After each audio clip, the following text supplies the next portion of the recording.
Assalamualaikum warahmatullahi wabarakatuh. Yang terhormat Ibu Elinda Rizka Sari, Sarjana Pendidikan Magister Pendidikan, selaku dosen pengampu penelitian tindakan kelas. Perkenalkan, saya Cindy Yunta Pratiwi, NPM 2154088. Di sini saya akan mempresentasikan hasil penelitian tindakan kelas saya dengan judul efektivitas media kantong dalam meningkatkan pemahaman siswa terhadap konsep perkalian sebagai penjumlahan berulang di kelas 3 SD Negeri Mangkubumen Wetan nomor 63. Langsung saja, yang pertama adalah latar belakang masalah. Pemahaman konsep dasar matematika merupakan landasan penting bagi keberhasilan siswa. Dalam pembelajaran matematika di tingkat perguruan tinggi, salah satu konsep dasar yang diajarkan di sekolah dasar adalah perkalian, yaitu penjumlahan berulang. Namun, banyak siswa yang menganggap konsep ini sulit untuk dipahami karena mereka cenderung kurang minat dan mengambil pendekatan pembelajaran yang abstrak. Saat mengerjakan siswa kelas 3, guru seringkali mengandalkan metode tradisional seperti metode ceramah dan latihan tanpa memberikan konteks spesifik. Hal ini menyulitkan siswa untuk menghubungkan konsep perkalian dengan situasi dunia nyata, sehingga mengakibatkan pemahaman konten yang dangkal. Berdasarkan observasi awal di SD Negeri 3, diketahui rata-rata hasil tes perkalian siswa berada di bawah standar ketuntasan minimal atau KKM. Media pembelajaran interaktif dan kontekstual beberapa media seperti media kantong mungkin bisa menjadi solusi permasalahan ini.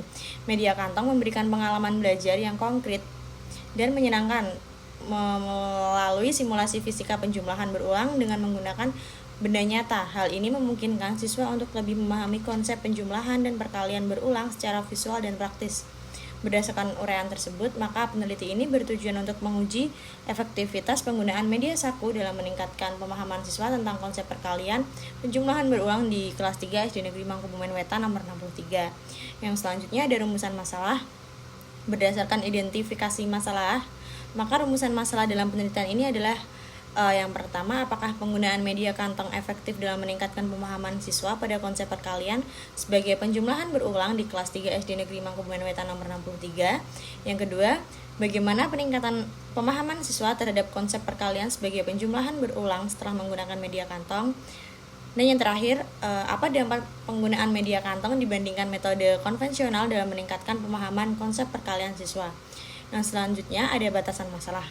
Penelitian ini dibatasi pada penggunaan media kantong pada siswa kelas 3 SD untuk mempelajari konsep perkalian sebagai penjumlahan berulang. Fokus penelitiannya adalah untuk meningkatkan pemahaman konsep siswa dan tidak mencakup aspek lain seperti keterampilan, komputasi tingkat lanjut, atau penerapan konsep pada soal cerita kompleks. Selanjutnya ada tujuan penelitian. Tujuan penelitian ini adalah yang pertama untuk mengetahui efektivitas media kantong dalam meningkatkan pemahaman siswa terhadap konsep perkalian sebagai penjumlahan berulang di kelas 3 SD Negeri Mangkubumen Wetan nomor 63. Yang kedua, untuk menganalisis peningkatan pemahaman siswa terhadap konsep perkalian setelah pembelajaran menggunakan media kantong. Dan yang ketiga, untuk membandingkan hasil pembelajaran menggunakan media kantong dan dengan metode konvensional. Yang selanjutnya ada manfaat penelitian. Yang pertama, manfaat teoritis. Hasil penelitian ini diharapkan dapat memperkaya teori-teori pembelajaran matematika, khususnya mengenai penggunaan media kantong untuk meningkatkan pemahaman konsep dasar matematika. Yang kedua, manfaat praktis yang bagi guru memberikan alternatif strategi pembelajaran yang efektif dan interaktif dalam mengerjakan konsep perkalian. Bagi siswa, membantu siswa memahami konsep perkalian sebagai penjumlahan berulang dengan cara yang menyenangkan dan mudah dipahami. Yang ketiga, bagi sekolah mendorong peningkatan kualitas pembelajaran matematika melalui penggunaan media pembelajaran yang inovatif. Selanjutnya bab 2 ada kajian teori. Kajian teori yang pertama, pemahaman konsep perkalian sebagai penjumlahan berulang. Perkalian merupakan salah satu operasi matematika dasar yang diajarkan sejak pendidikan sekolah dasar di kelas 3. Konsep perkalian diajarkan sebagai penjumlahan berulang, misalnya 4 kali 6 dapat dijelaskan sebagai 4 tambah 4 tambah 4 tambah 4 tambah 4 tambah 4 sampai 6 kali. Menurut penelitian Sugandi tahun 2020, pendekatan ini membantu siswa memahami perkalian melalui pola konkret yang mudah dipahami. Konsep ini penting bagi siswa untuk dipahami karena menjadi dasar materi matematika yang lebih kompleks seperti pembagian, pecahan, dan aljabar pada jenjang pendidikan berikutnya. Namun, banyak siswa yang mengalami kesulitan karena konsep perkalian sering diungkapkan secara abstrak. Menurut Putri tahun 2022. Yang selanjutnya ada media pembelajaran dalam matematika. Media pembelajaran merupakan alat yang memperlancar proses pembelajaran dan meningkatkan pemahaman siswa terhadap materi pembelajaran. Menurut Arsyad tahun 2021, Media pembelajaran yang baik harus menarik, relevan, dan memberikan pengalaman belajar langsung kepada siswa. Media konkret seperti kantong, tas mempunyai kelebihan dalam menjelas konsep matematika. Media ini membantu siswa memahami konsep abstrak dengan memberikan visualisasi dunia nyata tentang bagaimana bilangan terdapat dimanipulasi. Menurut Triana tahun 2023, dengan menggunakan media kantong, siswa dapat menghubungkan konsep perkalian dengan benda sehari-hari. Media kantong sebagai alat bantu pembelajaran. Media kantong merupakan alat bantu pembelajaran sederhana yang terbuat dari kain atau kantong plastik yang berisi benda-benda kecil seperti biji-bijian, batu, atau kelereng. Masing-masing kantong mewakili satu kelompok dan isi kantong mewakili satu kelompok. Menurut penelitian terbaru oleh Suryani tahun 2023, penggunaan media kantong efektif dalam meningkatkan pemahaman terhadap konsep dasar matematika siswa. Media ini membantu siswa memanipulasi angka secara fisik dan memperkuat pemahaman melalui pengalaman belajar kinestetiknya. Yang keempat ada pembelajaran matematika berbasis kontekstual. Pendekatan pembelajaran berbasis konteks menekankan pentingnya menghubungkan materi pembelajaran dengan situasi kehidupan nyata yang relevan dengan kehidupan siswa. Dalam pembelajaran matematika, pendekatan ini sangat efektif membantu siswa memahami konsep perkalian melalui kegiatan dengan benda konkret. Menurut Nur Hayati tahun 2023, pembelajaran kontekstual mendorong partisipasi aktif siswa dalam proses pembelajaran sehingga hasil belajar menjadi lebih bermakna. Media kantong merupakan format yang menerapkan pembelajaran situasional untuk membantu siswa untuk memahami perkalian dalam situasi konkret di dunia nyata. Selanjutnya ada penelitian terdahulu. Beberapa penelitian yang relevan dengan penelitian ini adalah yang pertama punya Suryani tahun 2023. Penggunaan media ini meningkatkan nilai rata-rata siswa sebesar 20% dalam pembelajaran konsep perkalian kelas 3 SD. Yang kedua ada punya Putri 2023. Studi ini menunjukkan bahwa media konkret seperti kantong membantu siswa dengan gaya belajar kinestetik mencapai hasil belajar yang lebih baik dibanding metode konvensional. Yang ketiga ada punya Triana tahun 2023. Penelitian ini mengungkap bahwa media kantong dapat meningkatkan keterlibatan siswa dalam pembelajaran karena alat ini memotivasi siswa untuk aktif berpartisipasi. Pada penelitian-penelitian di atas menunjukkan bahwa penggunaan media kantong termasuk media kantong memberikan dampak positif dalam meningkatkan pemahaman siswa terhadap konsep matematika dasar. Yang selanjutnya ada kerangka berpikir. Berdasarkan teori dan penelitian terdahulu, pemahaman siswa terhadap konsep perkalian dapat ditingkatkan melalui pendekatan pembelajaran yang konkret dan kontekstual. Media kantong membantu siswa memvisualisasikan konsep perkalian sebagai penjumlahan berulang dengan cara sederhana dan menyenangkan. Kerangka berpikir penelitian ini, yang pertama, metode konvensional kurang efektif dalam meningkatkan pemahaman siswa terhadap konsep perkalian sebagai penjumlahan berulang. Lalu, media kantong sebagai alat bantu pembelajaran konkret memudahkan siswa untuk memahami konsep tersebut melalui manipulasi fisik. Dan yang terakhir, dengan menggunakan media kantong diharapkan terjadi peningkatan pemahaman siswa terhadap konsep perkalian sebagai penjumlahan berulang. Selanjutnya ada hipotesis tindakan. Penggunaan media kantong efektif dalam meningkatkan pemahaman siswa terhadap konsep perkalian sebagai penjumlahan berulang di kelas 3 SD Negeri Mangkubumen Wetan nomor 63. Selanjutnya ada bab 3 metode penelitian. Yang pertama ada setting penelitian. Setting penelitian ada lokasi penelitian. Penelitian ini dilaksanakan di SD Negeri 3 Mangkubumen Wetan nomor 63 yang beralamat di Kecamatan Banjarsari, Kota Surakarta. Sekolah ini dipilih karena memiliki kondisi kelas yang relevan dengan kebutuhan penelitian, yaitu siswa kelas 3 dengan karakteristik beragam baik dari segi kemampuan akademik maupun gaya belajarnya. Yang selanjutnya ada waktu penelitian. Penelitian dilakukan selama 2 bulan pada periode genap pada tahun ajaran tahun 2024-2025 dan meliputi 2 siklus pembelajaran. Setiap siklus terdiri dari 2 sesi pembelajaran dan 1 tes penilaian. Yang selanjutnya ada subjek dan objek penelitian. Yang pertama ada subjek penelitian. Penelitian ini dilaksanakan selama 2 bulan pada semester genap tahun ajaran 2024 dan 2025 mencakup 2 siklus pembelajaran. Setiap siklus terdiri dari 2 pertemuan pembelajaran dan 1 kali tes evaluasi. Yang kedua ada objek penelitian. Objek penelitian ini adalah efektivitas media kantong dalam meningkatkan pemahaman siswa terhadap konsep perkalian sebagai penjumlahan berulang. Fokus penelitian adalah mengukur seberapa besar perubahan pemahaman siswa setelah penerapan pembelajaran menggunakan media kantong dalam proses pembelajaran matematika. Yang selanjutnya ada data dan sumber data. Data penelitian. Data yang dikumpulkan data penelitian. Data yang dikumpulkan dalam penelitian ini meliputi yang pertama data kuantitatif. Hasil tes pemahaman siswa terhadap konsep perkalian sebagai penjumlahan yang diulang sebelum dan sudah tindakan pada setiap siklus. Selanjutnya, meningkatkan nilai rata-rata siswa pada setiap siklus pembelajaran. Dan selanjutnya ada presentasi jumlah siswa yang mencapai kriteria ketuntasan minimal atau KKM. Kedua, ada data kualitatif. Yang pertama, mengamati atau mengobservasi aktivitas siswa selama pembelajaran, seperti tingkat partisipasi, antusiasme, dan pemahaman konsep melalui interaksi dengan media kantong. Yang terakhir, ada informasi atau catatan reflektif tentang efektivitas strategi pembelajaran yang diterapkan. Selanjutnya ada sumber data. Sumber data ada pertama sumber data primer, siswa kelas 3 dan juga guru kelas 3 sebagai fasilitator dalam pembelajaran memberikan masukan melalui wawancara dan observasi terhadap proses pembelajaran. Yang selanjutnya ada sumber data sekunder.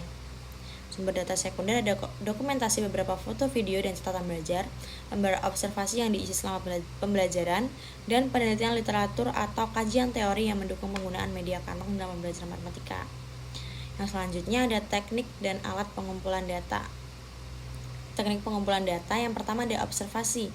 Teknik ini digunakan untuk mengamati proses pembelajaran di kelas, khususnya interaksi siswa dengan media kantong dan aktivitasnya selama proses pembelajaran.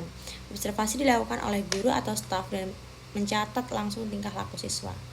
Yang kedua ada tes. Teknik ini digunakan untuk mengukur pemahaman siswa terhadap konsep perkalian sebagai penjumlahan yang diulang sebelum dan sesudah tindakan setiap siklus. Tes terbentuk soal matematika yang berhubungan dengan konten. Selanjutnya ada wawancara. Metode wawancara digunakan untuk memperoleh pendapat dari guru kelas mengenai efektivitas media kantong dalam pemahaman siswa terhadap materi. Yang terakhir ada dokumentasi. Teknik ini digunakan untuk merekam proses pembelajaran melalui foto, video, atau catatan tertulis. Karena dokumentasi mendukung data observasi dan memberikan bukti autentik atas pelaksanaan tindakan. Yang kedua ada alat pengumpulan datanya. Yang pertama adalah lembar observasi. Digunakan untuk mencatat aktivitas siswa dan guru selama pembelajaran. Yang dapat diamati yang pertama tingkat keterlibatan siswa dalam kegiatan belajar, cara siswa memanfaatkan media kantong untuk memahami materi. Yang terakhir ada respons siswa terhadap pembelajaran. Yang kedua ada instrumen tes. Soal tes pemahaman disusun berdasarkan indikator kemampuan yang ingin dicapai, seperti menyebutkan konsep perkalian sebagai penjumlahan berulang, menyelesaikan soal perkalian dengan pendekatan konkret, dan juga menjelaskan hubungan antara kelompok dan jumlah dalam perkalian. Yang ketiga ada panduan wawancara, berisi daftar pertanyaan semi terstruktur untuk guru. Dan selanjutnya ada dokumentasi. Kamera dan alat perekam digunakan untuk mengambil foto dan video kegiatan pembelajaran, dan catatan lapangan digunakan untuk mendokumentasikan detail yang tidak terekam oleh kamera. Yang selanjutnya ada validasi data. Yang pertama ada teknik validasi data, triangulasi data. Triangulasi dilakukan dengan membandingkan data yang diperoleh oleh berbagai sumber dan teknik pengumpulan data untuk memastikan konsistensi dan validitas data. Triangulasi meliputi yang pertama sumber data, membandingkan data hasil tes siswa, formulir, observasi, wawancara guru, dan dokumen. Yang kedua ada teknik pengumpulan data. Data dari observasi akan dikonfirmasi oleh hasil tes dan wawancara. Yang selanjutnya ada waktu. Data dikumpulkan pada titik waktu yang berbeda dari prasiklus 1 dan siklus 2 untuk memastikan konsistensi hasilnya. Yang kedua ada member checking. Hasil wawancara dan interpretasi data diperiksa kepada guru kelas untuk memastikan data yang diolah sesuai dengan kenyataan. Yang terakhir ada peer review. Data penelitian akan dianalisis bekerja sama dengan kolaborator dan kolega untuk meminimalkan subjektivitas peneliti dalam interpretasi data. Yang kedua ada validasi di instrumen penelitian. Instrumen penelitian seperti lembar observasi, tes, dan pedoman wawancara divalidasi terlebih dahulu sebelum digunakan untuk memastikan bahwa instrumen pengukuran sesuai dengan tujuan penelitian. Validasi data dilakukan pada yang pertama expert judgment. Instrumen dikonsultasikan dengan ahli pendidikan matematika atau dosen pembimbing untuk memastikan relevansi, kejelasan, dan kesesuaian dengan indikator peneliti. Selanjutnya ada instrumen dicoba di kelas lain sebelum diterapkan pada subjek penelitian untuk memastikan bahwa instrumen dapat digunakan secara efektif dan hasil dapat dipahami, seperti kelas kontrol. Yang ketiga ada indikator validasi data. Data dianggap valid jika yang pertama data dari berbagai sumber dan metode menunjukkan konsistensi. Yang kedua, tidak ada perbedaan antara hasil observasi, wawancara, tes, dan dokumentasi. Dan yang terakhir, seluruh instrumen yang digunakan telah diverifikasi oleh para ahli dan hasil pengujian membuktikan efektivitasnya. Yang selanjutnya analisis data. Yang pertama analisis data kuantitatif. Berdasarkan hasil tes dilakukan analisis data kuantitatif untuk mengetahui apakah pemahaman siswa terhadap konsep perkalian sebagai penjumlahan berulang meningkat. Nah, langkah analisisnya yaitu yang pertama, menghitung nilai rata-rata siswa. Rata-rata hasil tes siswa dihitung pada setiap siklus menggunakan rumus tersebut. Yang kedua ada menghitung persentase KKM atau dihitung dengan rumus. Yang selanjutnya ada membandingkan hasil antar siklus. Yang ketiga ada peningkatan nilai siswa. Peningkatan ini dihitung dengan menggunakan gain score atau skor peningkatan melalui rumus peningkatan. Misalnya tinggi jika gainnya 0,7 lebih besar dari 0,1 dan sedang jika 0,3 lebih besar dari 0,7 dan rendah jika gainnya kurang dari 0,3. Yang kedua ada analisis data kualitatif. Data kualitatif dianalisis untuk memahami proses dan efektivitas penggunaan media kantong dalam pembelajaran. Langkah-langkah analisisnya meliputi yang pertama dari reduksi data yang menyelesaikan merangkum data, observasi, wawancara, dan dokumentasi, dan juga memfokuskan pada keterlibatan siswa dalam pembelajaran dan respon guru terhadap media kantong. Yang kedua ada penyajian data yang disajikan dalam bentuk narasi, deskriptif, tabel atau diagram. Yang selanjutnya ada temuan seperti respon siswa, kendala, dan pembelajaran keberhasilan media kantong. Dijelaskan secara terperinci. Yang ketiga ada penarikan kesimpulan, menganalisis pola atau tema yang muncul dari data observasi dan wawancara. Menyimpulkan efektivitas media kantong berdasarkan data kualitatif yang mendukung hasil kuantitatif. Yang selanjutnya ada prosedur tindakan. Prosedur tindakan dalam penelitian ini mencakup langkah-langkah yang diterapkan dalam setiap siklus penelitian tindakan kelas atau PTK. Setiap siklus terdiri dari perencanaan, pelaksanaan, observasi, dan refleksi. Nah, yang berikut adalah penjelasan prosedur tindakannya. Yang pertama, siklus 1 perencanaannya atau planningnya itu menyusun RPP, lalu menyiapkan media yang terdiri dari kantong berlabel bilangan. Yang selanjutnya ada instrumen penelitian, menyiapkannya seperti lembar observasi, soal tes, dan panduan wawancara. Yang selanjutnya ada pelaksanaan atau action. Guru dapat memulai pembelajaran dengan menjelaskan tujuan materi perkalian sebagai penjumlahan berulang, lalu guru memberikan demonstrasi penggunaan media kantong untuk memahami konsep perkalian. Selanjutnya siswa berlatih menggunakan media kantong dalam kelompok kecil untuk menyelesaikan soal sederhana, dan juga yang terakhir guru memberikan tugas individu kepada siswa sebagai latihan pemahaman. Yang selanjutnya ada observasi atau observation, mengamati keterlibatan siswa dalam pembelajaran seperti tingkat keaktifan dan pemahaman menggunakan media kantong, dan juga mengumpulkan hasil tugas siswa untuk analisis lebih lanjut. Yang selanjutnya adalah refleksi atau reflection, menganalisis data dari observasi, lalu mengidentifikasi keberhasilan dan kendala dalam pelaksanaan tindakan, lalu menyusun perbaikan untuk pelaksanaan siklus berikutnya. Yang kedua ada siklus 2-nya. Siklus 2-nya dilaksanakan berdasarkan refleksi dari siklus 1 ya, untuk memperbaiki dan meningkatkan efektivitas tindakannya. Yang pertama juga ada perencanaan atau planning yang sama, memberikan RPP berdasarkan evaluasi yang pertama. Lalu yang kedua ada pelaksanaan action, memberikan fokus pembelajaran yang lebih berfokus pada penyelesaian masalah perkalian yang kompleks menggunakan media kantong. Lalu juga nggak lupa guru memberikan penguatan atau klarifikasi pada bagian yang belum dipahami oleh siswa. Yang selanjutnya ada observasi atau observation. Guru dapat memantau peningkatan aktivitas dan pemahaman siswa dibandingkan siklus yang pertama, dan juga mengumpulkan hasil tes siklus yang kedua untuk dianalisis lagi. Yang selanjutnya ada refleksi atau reflection, menganalisis data dari observasi hasil yang kedua, lalu membandingkan hasil dari yang pertama dan yang kedua untuk mengevaluasinya. Dan yang terakhir ada menarik kesimpulan akhir, apakah indikator keberhasilannya sudah tercapai atau tidak. Yang ketiga ada desain tindakan. Prosedur ini berbentuk siklus berulang hingga indikator keberhasilan tercapai. Jika setelah siklus 2 belum tercapai, tindakan dapat dilanjutkan ke siklus 3 dengan perbaikan lebih lanjut berdasarkan refleksi dari siklus 2.